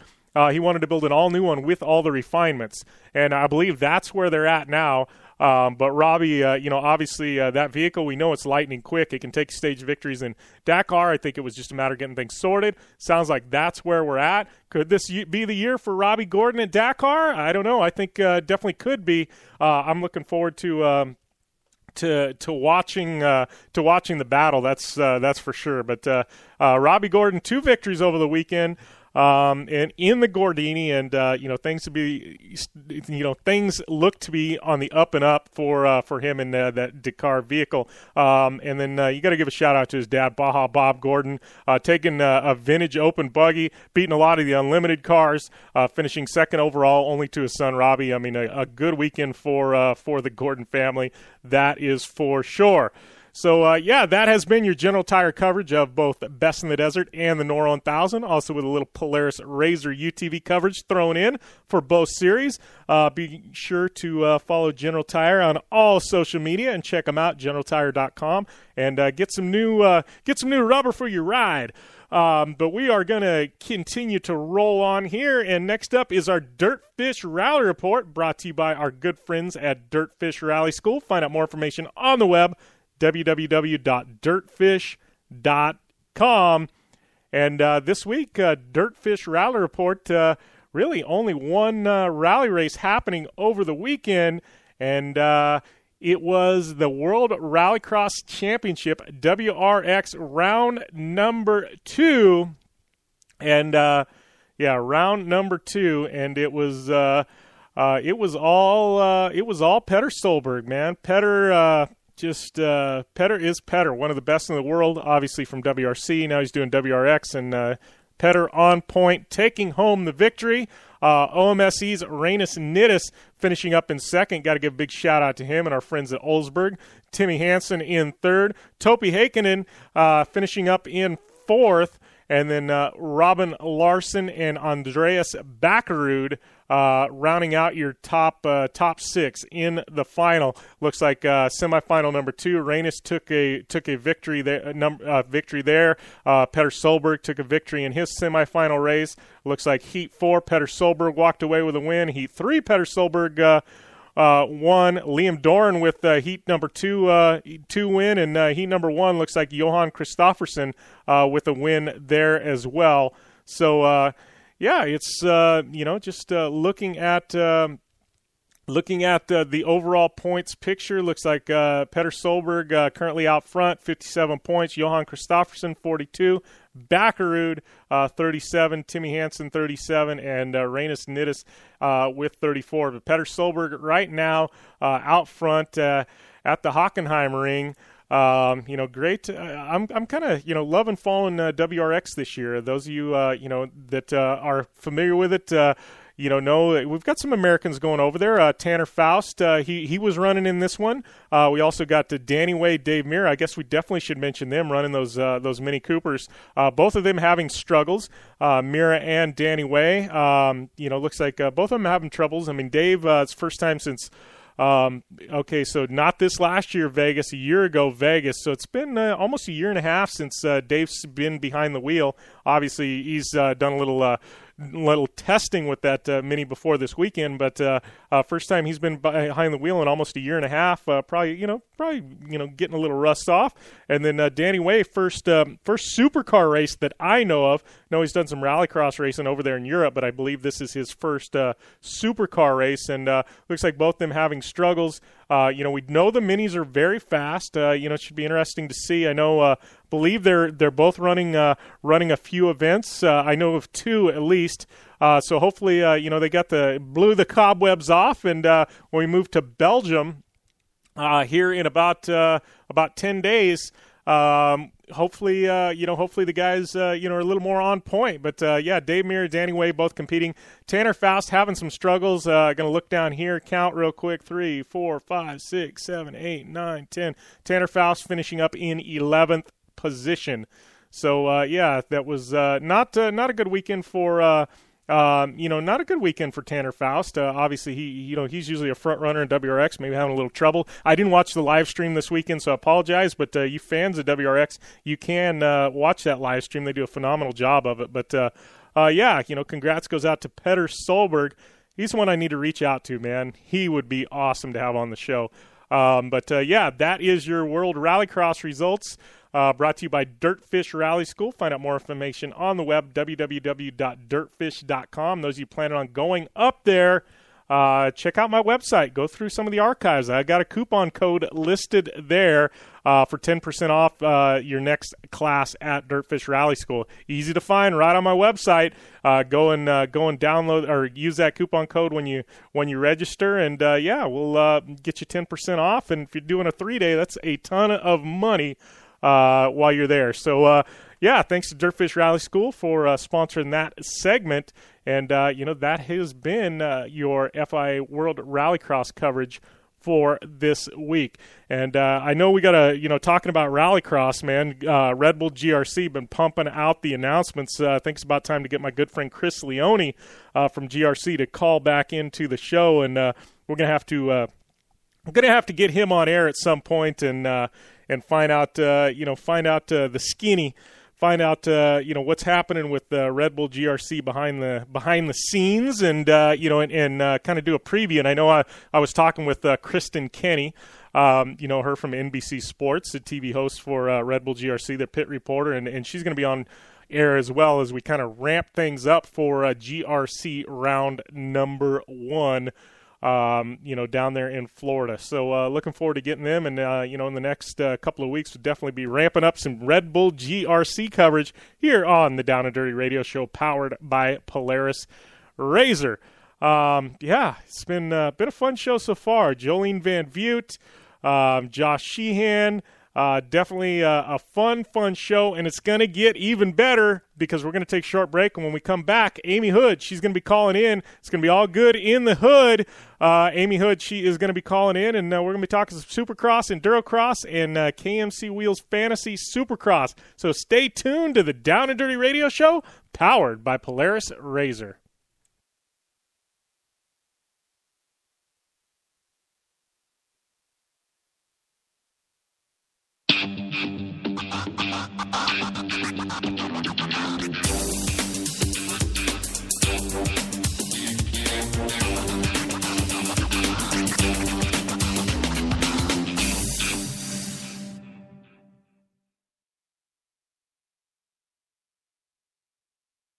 Hey, I'm RJ Anderson, factory Polaris driver, and I drive Polaris because it's the most capable, race-ready off-road vehicle on the market.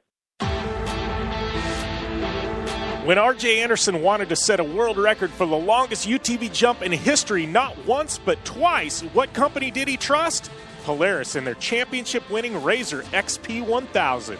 R.J. is a UTV champion behind the wheel of Polaris vehicles, and he exclusively trusts the Polaris RZRs to bring him race wins and championships against some of the toughest off-road racers in the world. The same Polaris RZRs RJ has won championships in, set world records in, and conquered the Wall of Death in XP1K2 are available to you at your local Polaris dealer. Take the advice of world record holder RJ Anderson and visit Polaris on the web at Polaris.com to see the full lineup of Polaris RZR vehicles, or follow them on Facebook, Instagram, and Twitter at Polaris RZR.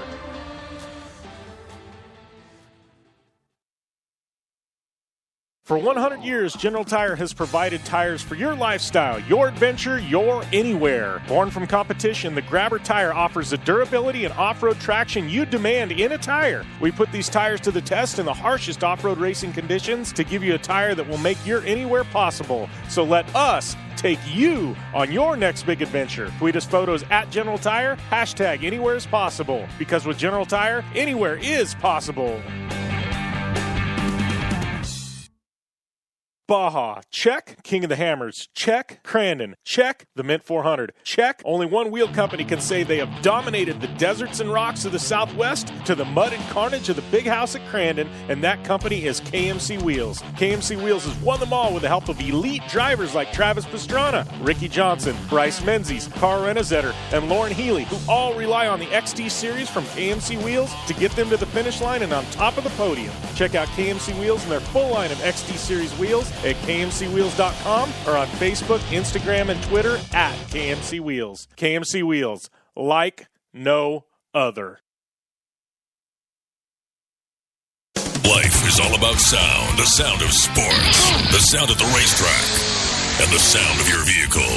Don't drive around listening to this. Drive around listening to the sound of performance. Gibson Performance. Gibson Performance Exhaust is the company who can turn this into this. Remember that life is all about sound, and Gibson Exhaust is the sound of performance. Check out your next catback exhaust system, headers, muffler, or UTV exhaust at GibsonPerformance.com and get more power and more sound.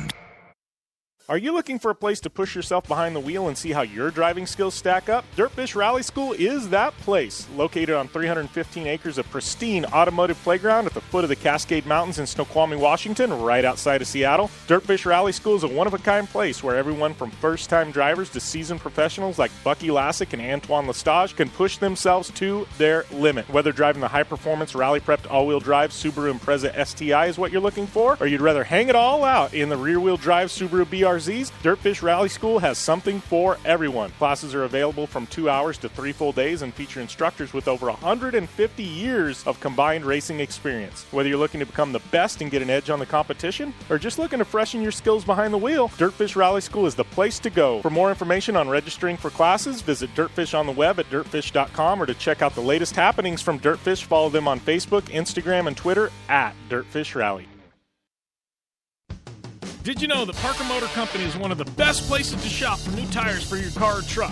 With a full tire shop and advanced equipment, we can outfit your vehicle with over 13 brands of tires, including Goodyear, BF Goodrich, Yokohama, Falcon, and General. We offer a low price guarantee that will meet or beat any competitor's price. We'll check your alignment for free, and we also offer tire care for any road hazards you may come across. If you need new tires, Parker Motor Company is your only choice. Parker Motor Company, your hometown Ford and Lincoln dealer. The #1 off-road and action motorsports radio show on the planet now has its own app. The Down and Dirty Radio Show official app is now available in the Apple App Store, Google Play Store, and Amazon Kindle Store. Just search Down and Dirty Radio Show, and you'll have all the latest news, results, and blockbuster interviews from off-road, rally, drifting, supercross, and snowcross at your fingertips. Hours of interviews from the best drivers and athletes on earth, such as Travis Pastrana, Ken Block, Tanner Faust, Brian Deegan, Robbie Gordon, and Jolene Van Vugt are yours at the touch of a button. Download today and never miss an interview again.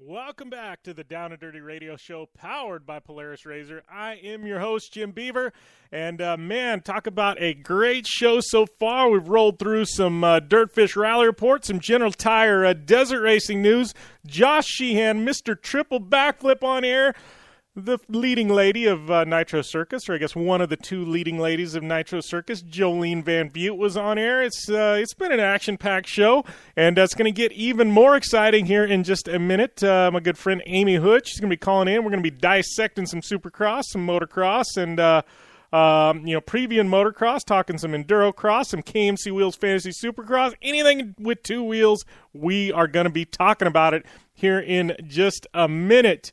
Man, talk about a fun show. And it's going to get even more exciting for you guys. Don't forget, sometime later today, after our show, I'm going to be launching that new My 2 Cents on Periscope. We're going to be doing a quick live stream, 2 to 5 minute live stream on My 2 Cents. And today, I think the topic is going to be Nitro Circus. So, it's going to change it up each and every day. I'll be doing that hopefully Monday through Fridays, unless I'm traveling. And I'll be going down on my Periscope channel. I'm at JimBeaver15 on Periscope, so give me a follow. We'll kind of roll with it and see how things go. If it takes off, maybe we'll start live streaming the Down and Dirty Radio Show on Periscope. So, looking forward to that. But man, talking about Supercross, in Vegas. I mean, talk about a big weekend in Vegas. You had Endurocross going on, Supercross going on, Best in the Desert Silver State 300 going on, and to top everything off, you had Mayweather-Pacquiao going on in Vegas. I know I heard hotel rooms in Vegas starting at about $500 for the Roach Motels. It sounds like it was definitely a spendy weekend for anybody who was in Vegas, in or around Vegas, or traveling to Vegas, or anything in between. It sounds like it was definitely a spendy weekend. I've heard scalper tickets were just ridiculously expensive for Mayweather-Pacquiao, and man, it's. And I'm sure Supercross was a sellout as well. But looks like right now we got Ami Houde calling in. Let's see if we can catch up with Amy. How's everything going, Amy? Oh, hey, how's it going? Going good. I was just talking a little bit about Supercross in Las Vegas and how there was 4 major events going on in Vegas at one time. What was the vibe there? Oh my God, it was insane. It was kind of too bad that there's so much stuff going on because I would have loved to do everything. But, that's Vegas for you. It's always wide open all the time. So, no, it was awesome. What a rad weekend. Yeah, for sure. So I know you were out at Supercross. Did you get a chance to go to Endurocross or no? No, I didn't. I went to Arena Cross where I got to see Kyle Regal clean up the championship. But, I've never been to a live Arena Cross show before, so it was awesome. I really enjoyed it. Yeah. So. Well, and I'm familiar with Arena Cross, but some of our listeners maybe not. I know, there's a way you qualify in from Arena Cross to Supercross, but, what are the differences in Supercross and Arena Cross, Amy? You know what? I was trying to figure it all out myself. I came a little late into the night show, but they do a lot of head-to-head battles. So you have a lot of one-on-one racing, 2 guys against each other, and they qualify into the main that way. And they have this type of chase to the championship, point system. So it's a little confusing. I'm not 100% sure how it all works, but the really cool thing about Arena Cross is it's extremely aggressive. A lot of smaller track, really, really tight. So the level of racing and aggression out there is so insane. I almost saw a fight throwdown on the track. It was gnarly, but really cool to watch the head-to-head racing. So it makes for something different, shakes it up a little bit. But I'd like to follow the series a little bit more next year, just to kind of keep up to base with it. But yeah, it's definitely different. Yeah. Well, I got to ask you, this is, how we bounce around on this show, but you're calling in. What happened last week with your teeth? I know you were supposed to get wisdom teeth pulled out, and then you text me and that deal's off the hook. What happened? Seriously, welcome to reality. I was sitting in the dentist office when I get everything was all set up, left my stuff for work for the fill-in person, and I get a text from my boss that I need to come to work today. So I had to, pack up. I had my hair wet. I was wearing sweatpants and stuff, so I had to zip home. And it was about already 11:30, and I usually start work at 6:37. So I was so behind. I was so pissed off. Anyways, couldn't get the time off work, and I had to work all week, but it happens. It's reality. So now you've been jet setting around. You left the North Pole, went to Vegas, and we're just going to call Winnipeg the North Pole from now on, if that's all right with you. No problem. Okay. That's what you said. You're call on North Pole time. I'm dude. Yeah. So you left the North Pole. You went to Vegas to St. Louis. What's going down? I know you're doing something with First Form, right? Oh, yeah. I'm here hanging out in St. Louis for a couple days. We're going over First Form Summer Smash program. For those who don't know what Summer Smash is, it's pretty much going to be the most epic weekend of all time. Big kind of like fitness, motivational, hangout, kick-ass weekend. Tickets sold out. Like, I think they had 300 tickets sold out in about 4 minutes when they went live online. Like, people are just scrambling to try to get here and hang out with all the crew, and it's going to be a really cool event. I'm actually going to drive down early on in the week and bring my bike and do some riding around St. Louis and Kansas, and yeah, it's going to be epic. But no, we're just kind of here in some seminars, learning a little bit, about how to become game changers and, grow our social media. And it's, I call these weekends, it's almost like a wake-up call. Like, I come down here, learn a lot, get inspired, get recharged, and go back to my everyday life with, like, a big fire lit under my butt. So it's a really good family to hang out with and good people that just inspire you. So lots of fun. But I'm so struggling right now because yesterday, you never want to leave Vegas. Obviously, you'd like to stay there forever. But you never want to leave at 6 a.m. on a Sunday because I never slept. I went right from the Supercross after party to the airport at 4 a.m., and I had to pull an all-dayer because we had stuff going on here in St. Louis. So I finally got a little bit of sleep last night, but I've been struggling. Life on the road. You're dragging. Don't sleep. Yeah, so you're talking about game changers a minute ago, and before we talk Supercross, I want to switch gears a little bit. Game changers, Josh Sheehan, triple backflip. What are your thoughts? That's huge. Blew up the internet. I clicked on his page and I went to his tagged the photos and videos that you get tagged in, and it was just literally scrolling through all the posts because I really like to see how far things kind of go in the matter of time, like how many people it can reach, and just the amount of people who are reposting and sharing. And that's a really cool thing about social media that I'm also learning today is just how quickly things spread, and they call it social viruses, but just the amount of people talking about it. And even at the Supercross, everyone's like, dude, you see the triple backflip? Just crazy. And it was so clean and perfect. That guy is a legend, but yeah, he's a game changer, setting the bar high now. But what's next? What do you do after a triple backflip? Yeah. I don't know. You tell me. Well, and that's, we had him on air just a little bit ago, and he, and I asked him, and he goes, I got nothing. He's like, he's like, where do you go from here? And obviously, I really think it's too far fetched to even think about a quadruple backflip. I don't even think that's even in the cards. But even he said, I said, is there anything in the back of your mind you want to pull that you haven't? Like a dream trick? He's like, nah, I got nothing. He's like, I'm happy. That's, you'll go down in history. But, that's the kind of interesting thing is what's next. Do you do a quadruple backflip or do you just, do a triple front flip? I don't know. Just the amount of craziness that those guys think about it blows my mind. You really got to sit down and go to the drawing board and just say, okay, so we did that. What's next now? Yeah, right. But that's the thing. I give it a couple years, and probably someone's going to come out with a quadruple backflip. People's level of insanity just, goes up every year, I think, in freestyle. So, it's really cool. It keeps it interesting. I just want everybody to be safe. That's my main concern is I don't want things to get too extreme where it just becomes too dangerous. So, there's a fine line that kind of maybe has to be drawn at some point. I don't know. Yeah. Do you ever think there'll become some rules and regulations against that stuff? Yeah, I honestly, I don't know. It's even talking with Josh though. He says, what we're doing now. He says it's never going to be done in competition. He's like, you have to build the right ramps. Yeah, we were talking about you've got to have, the airbags and and stuff like that. And so, I think the sport has progressed so far. It's almost killed off the competition side of things because everything has to be done in a one-off situation. But you look at like X Fighters. I know they're going to like quarter pipes and wall rides. So it's changing, but I don't know. It's an interesting time for freestyle motocross. That's for sure.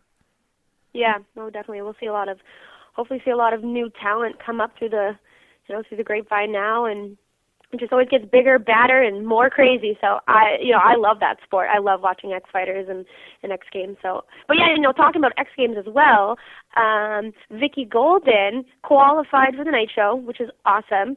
congratulations for her. But did you see that she stepped up in arena cross, no practice, nothing, and hits that step up? Like, that was crazy. That girl has, no fear. She's rad. That's so, blows my mind. Yeah, she's really cool to see. And even talking with Jolene a little bit ago, and she's like, tip of the cap to her. I mean, the girl's she just goes for it, and just goes for it. Yeah. Just hopped on a 450, didn't practice, hit the step up. It's cool. I like to see stuff like that. Yeah, exactly. So, big props goes out to Vicky Golden. That's somebody I need to reach out to. That'd be fun for you and I to interview her. Yeah, we got to get her on. That would be awesome. Maybe I'll reach out to her. I've got some contacts. We'll see if we can get her on. But I think that'd be a fun interview for you and I to kind of tag team there. Yeah, let's do it. I'm down. So let's talk a little bit about Supercross real quick. I mean, to me, the bummer is you and I just kept talking about the 250 East-West shootout. It was Cooper versus Marvin, and it never happened. Heartbroken. Like, I was sitting in the stage, in the stands, as Cooper took his little fall there, and I saw him limping off. I'm like, that's it. It's done. I'm going away. Don't even need to watch this race. Like, I was so bummed out. But, and I think a lot of people were as well. And even kind of before that, I knew that Jeremy Martin even showed up. So I was kind of bummed, too, because I like, we talk all year. I'd like to see the team rivalry. I want to see, who's the superior East Coast, West Coast guy on the team.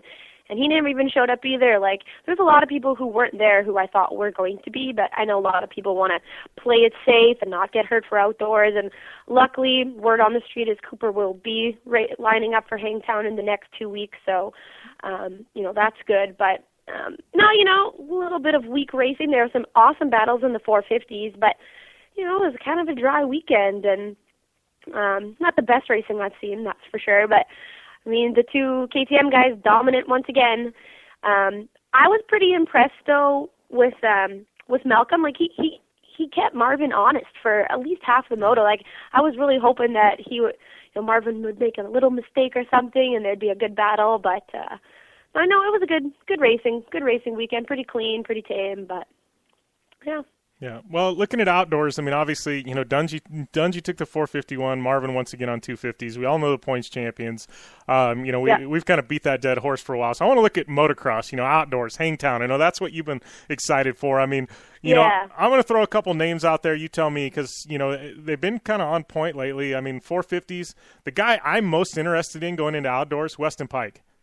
Yes, me too. He had a really, really awesome race last night too.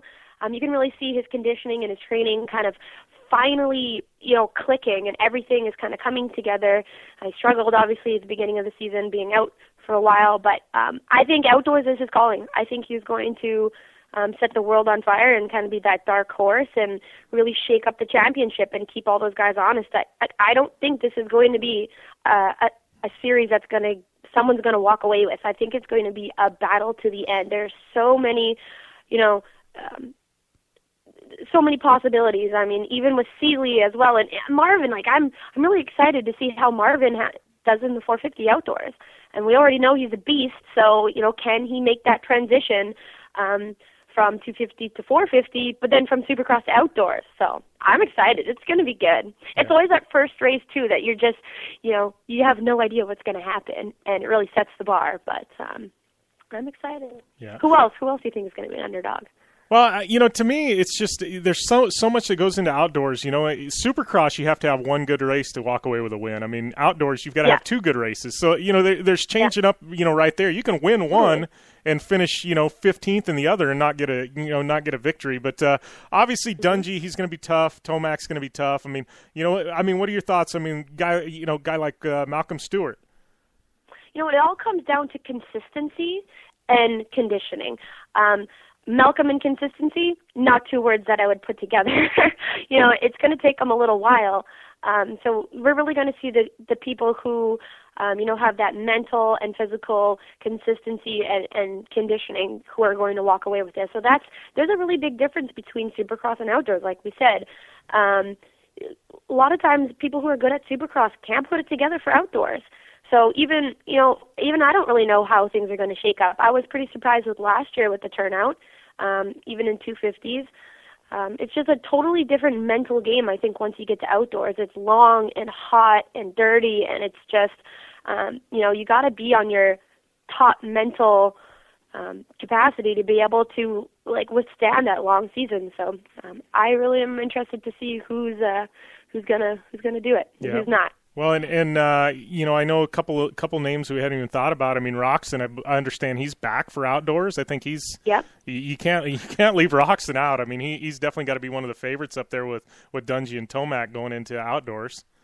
Yeah, and I was thinking about it. Dungey, Tomac, Roxon are kind of those typical people that you think of. But, throw in Seeley, Pike, and Marvin, and I think those are going to be the guys that really shake those top three guys up. So, it's not just 3 or 2 riders. I mean, there's a good 5 to 6 that are all, going to be top competitors. So I really hope that, we see different people on the podium every weekend. So I really do think there's going to be a battle till that last race. It'll be good. And, but then you always throw in an injury again, and things will change all around once again. That's the best thing about racing is you just never know.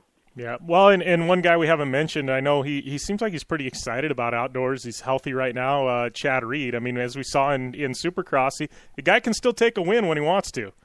Oh, totally. You can't count Chad Reed out. I mean, he's rad. I think the entire world, and I love Chad Reed, but I think the whole world has a love-hate relationship with Chad Reed. It's like one moment you love the guy and he's your favorite racer, and then the next minute it's like, oh no, Chad, what did you do? It's like I know. It's like he definitely has a little bit of controversy with him, but I mean that's you got to realize that these people are real people, and the coolest thing is him and his teammate, they have a little ad that runs at the track on the big jumbotron with their little guys.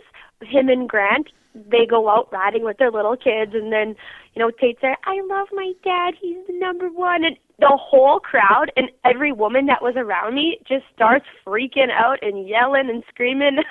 I mean, they really know how to pull at the heartstrings, and I think that's kind of been Chad's secret behind the success right now was this, turnaround in his appearance has been his relationship with his family and, being deemed a family guy and everything. So, I mean, it's good for his image, and it's cool to see, Tate become involved in it and, ride out opening ceremonies and stuff. But, Chad's a good all-around person, and, fans love him. You can love or hate somebody, but he's actually a good person, and that's what counts. So. Yeah, and I think anytime you hate him, it's because he's passionate about things, and he's not scared definitely. And sometimes when you're so passionate, sometimes you may say something that that's in the heat of the moment, that sets people off. But like you said, I mean, you got to love the guy. I mean, his wife's there, his kids are there. It's all about family with him. It's a family affair, and and he's a great dad. So you got to love it. Yeah. Moving on, though, one name I'm going to throw out there, and I have absolutely no idea on his status. I probably should. I don't know if you know anything. Adam Cianciarulo. Oh, no, he's ready for outdoors, and it sucks. I mean, a lot of people leave out Adam. We kind of forget about him. He's there one second, gone the next, but no, he's definitely on the radar. I just don't know about all the time off that he's had, how he's going to be able to put it all together, but, I mean, it's Adam Cianciarulo. The kid's on fire. He's just a demon on a dirt bike. So, I hope that kid stays healthy. He just needs to eat a couple cheeseburgers and bulk up so that he doesn't break so easily. Yeah, he's one of the few guys that you're gonna advise to go and eat the greasy food route, right? He needs to put on a few pounds. Yeah, just go put on some weight. Get off the diet. But no, I mean, he's a lean, mean machine though too. He's a huge kid. He's just kind of lanky, so he breaks a little easily. But no, I'd like to see him. I don't really know how Dean Wilson's doing either. I mean, we can't rule him out too if he comes back because he's always a really strong rider too, and especially in outdoors. Yeah, definitely outdoors. So I guess we'll have to see this injury list update. I mean, what about Kennard as well? I'm not too sure on Kennard's progress either. I don't know. And then next weekend I'll come back with some stats. I'll have it all, who's out, who's in. I'll let you know. All right. Well, and then the other one, the big thing looming. It's like, what the heck's going to happen with Davey Millsaps? I'm not too sure. Yeah, that's one. And I kind of try to poke the nose into some situations this weekend to try to figure out what went on, and a lot of people don't really know either still. So. I hope we can figure out what's going on with him. Maybe he'll become like, a Nick Way and sponsor himself, build a team around himself. He has a lot of people know who he is. He's has a great brand around himself, so maybe we'll see that. Yeah, and one other guy, because I know you've got some ties to their organization, Jason Anderson. What's going on there? I mean, Jason really struggled with the transition to the 450 and Supercross, but I mean, look at him last year in outdoors in 250s. He's an animal. He has impeccable endurance. We always see Jason kind of turn it on those last 5 laps. So I really hope to see him have a successful outdoor season. It's just some guys it takes a little while for that to move to the 450s. So we'll have to wait and see. Yeah.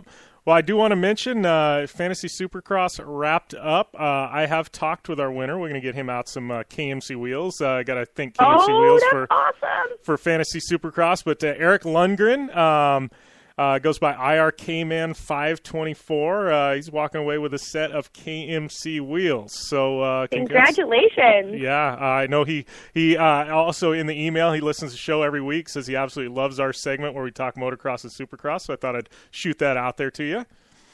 Oh, that's awesome, buddy! Congratulations, and I might steal those one day because those are some nice wheels. Yeah. I got to get myself done. And I know, I think we're going to do something 2nd through 5th with KMC Wheels, like a swag bag or something. So I put out my info on the Fantasy Supercross website, or you can use the contact form on the radio show website. Hit me up for your 2nd through 5th, and I think we still do. Do we have some gift cards for some high points winners that we've been slacking on? Yep. Yeah. So. Yep. Anybody that's listening, if you were a high points winner, if you were 2nd through 5th, hit me up with an email. Use the contact form on the website, or I did post my email address on the Fantasy Supercross site. I'm not going to give it out over the air. Not that it's anything spectacular, but hit me up. You've got some prizes coming, but you got to reach out to me. It's hard to get a hold of you because of I guess it's security and Privacy Information Act or something. They can't. It's a tough time them giving contact info out that people with the Fantasy Supercross League. I understand that. They're just trying to protect you, so you guys got to reach out to me. Okay, sounds good. Yep. Yeah, we got to get you some Motorcycle Superstore gift cards. So. Yeah, and I got to tell you, Amy, we had 341 people play Fantasy Supercross. We got to thank Motorcycle Superstore and KMC Wheels for giving away those prizes. That's awesome. Yeah, so thanks, guys. Yeah. So how about you? Obviously, you're in St. Louis. What's on tap for you upcoming? I know you talked about going to Minnesota to do a little riding, maybe? Yeah, I mean, right now I'm just trying to get back home in a couple days and get back to training because I got my racing starts in about 2 weeks. So next week I have a race in Minnesota, and then the Manitoba stuff starts. But I'm really trying to put things together so that I can line up at Hangtown and race there. So that would hopefully be pretty awesome if I can put everything together. It's just really hard when you're really busy jumping around and have to take time off from work. But, trying to make it happen. So if you guys are going to be at Hangtown, let me know. I will be there filming for Motorcycle Superstore. But also, I'm hopefully going to be lining up to race. So wow! So I can't wait. We may have you on the starting gate in 2 weeks, right? Yeah, hopefully. All right, awesome. Well, keep me in the loop on that. We'll definitely see what we can do for you, and if we can help make that happen anyway, that'd be awesome. Yeah, that'd be rad. So, but I got to jump back in my conference here and hang out with the First Form crew. I went from motocross to fitness. It's just it's awesome. You and I, it's bouncing all over the country. I got to say we're both pretty blessed with the opportunities we get. No, definitely. So, all right, Amy, we'll take it easy. I'll talk to you later this week, and we'll catch up. Cool. And, make sure you guys hit up Jim or reach out to me even if you, won a Motorcycle Superstore gift card. We got to get those out soon. So, thanks for having me, and I'll talk to you guys next week. All right. Thanks a lot, Amy. Bye. Bye.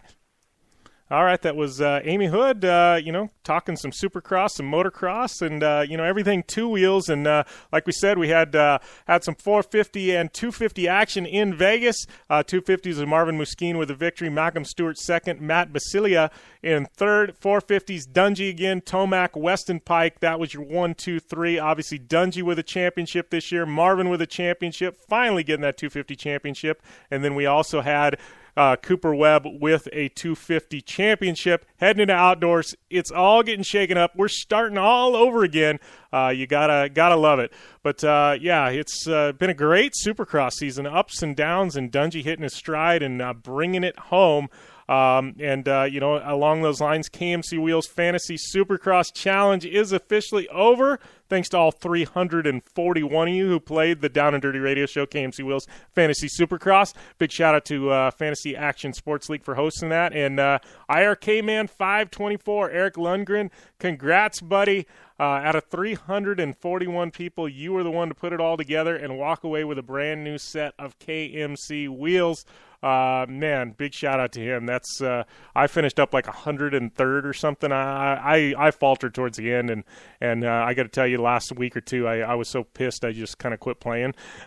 So yeah, but great win for Eric, and man, it wasn't easy. But I can promise you, we will definitely do the same thing next year for Supercross. I had a good time with it. Hopefully you guys did too. And once again, thanks to KMC Wheels Motorcycle Superstore for making that happen. Also, in addition to Supercross, we did have Endurocross happening in Vegas, and Colton Haker walking away with another victory. Cody Webb second, Jeff Aaron third, Corey Graffunder in fourth, Ty Tremaine fifth, Kevin Rookstuhl sixth, Max Gersten, Nick Thompson, Mike Brown, and Kyle Redmond rounding out your top 10. Our good buddy Destry Abbott finishing up in 12th, the legend Destry Abbott. Upcoming events for Endurocross, we got X Games coming up in about 1 month from today. And then we've also got in September firing things back up for Endurocross. Kind of take a summer break, but you got Sacramento, Denver, Washington, Idaho, and wrapping things up in Ontario, California with the finale. So Endurocross in action. Big congrats goes out to Colton Haker on that win. He's had a great year so far in Endurocross. Lots of upcoming events. Obviously, Motocross Hangtown kicking off in 2 weeks. Let's hope Ami Houde, she's racing. Stadium Super Trucks. We got them in Detroit. Got Torque, Rally America, World Rallycross from Belgium, Formula D from Atlanta.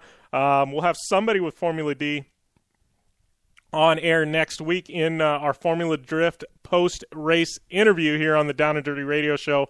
Also working to get some Best in the Desert winners on air, and who knows what else. Got to give a big shout-out to Polaris Razor, General Tire, Rigid Industries, Dirtfish Rally School, UBR.com, Blue Resort and Casino, Wakeboard Island, JMR Performance Brakes, KMC Wheels, Parker Motor Company, Gibson Exhaust, MTX Audio, the official audio partner of the Down and Dirty Radio Show, and Intense Tees, our official clothing provider. Shout-out to Jolene, Josh Sheehan, Ami Houde. And I got to tell you guys, later today, I will be on Periscope, that new My 2 Cents. I don't know if I want to call it a series, but my new feature on Periscope, My 2 Cents. That's going to be dropping at some point today. We'll be doing it live, and I'll probably be talking some Nitro Circus today. No telling tomorrow what the topic will be. But should be fun. So give me a follow on Periscope at JimBeaver15. Also on all social media at JimBeaver15 on Instagram and Twitter, or Facebook.com/DownandDirtyShow. Or you can check out downanddirtyshow.com for all our back episodes. Speaking of our app, we're hopefully in the next week going to be launching an all-new app. Obviously, we've got our app. If you've got it installed, it'll just be an update, but we're working on a refreshed version of the app. You'll actually be able to listen live to the radio show through the app. I know right now it's just archived shows. We're working to be able to do all of those live through the app. So I'm hoping that to have that in the next 2 weeks. A lot goes behind the scenes. I don't know about all building the apps and stuff like that, but I'm just letting you know it's coming. I'm working on it. The one requested feature was live stream. We couldn't do it in version 1. Version 2 this year, we're working towards it. So hang tight and download the current app we've got, and I guess when the new one launches, you'll be in the driver's seat for that. But man, and once again, Nitro Circus Tour kicking off this week. I believe down in Florida, could be wrong, but you definitely want to Get some tickets. They've got a kind of a spring-summer tour and then a fall tour for the U.S. And if they come to your city, I'm telling you, it doesn't matter what age, what gender, you're gonna love it. I don't want to call it the greatest show on earth. I guess it's Parham and Bailey, but it's darn close, man. You're going to have a ball. It's hilarious. It's funny. It's action packed, and it's mind blowing. To be honest with you, it's like a 2.5 hour long X Games best trick. So definitely, if you get the chance, go and check out Nitro Circus live. You won't be disappointed. That's for sure. But I got to thank all you listeners for tuning in each and every week, putting up with me for 2 hours. As always, you got any guest suggestions, anybody you'd like to see, use the contact form at downanddirtyshow.com. Let me know. And we'll definitely do our best to accommodate. I know, the show, it seems like 2 hours, and we don't have enough time to fit everything in anymore. I mean, we've expanded. I don't know. Do we go to a 3-hour show? It's got to that point, I guess. It's pretty crazy, but it's all about you fans, you listeners.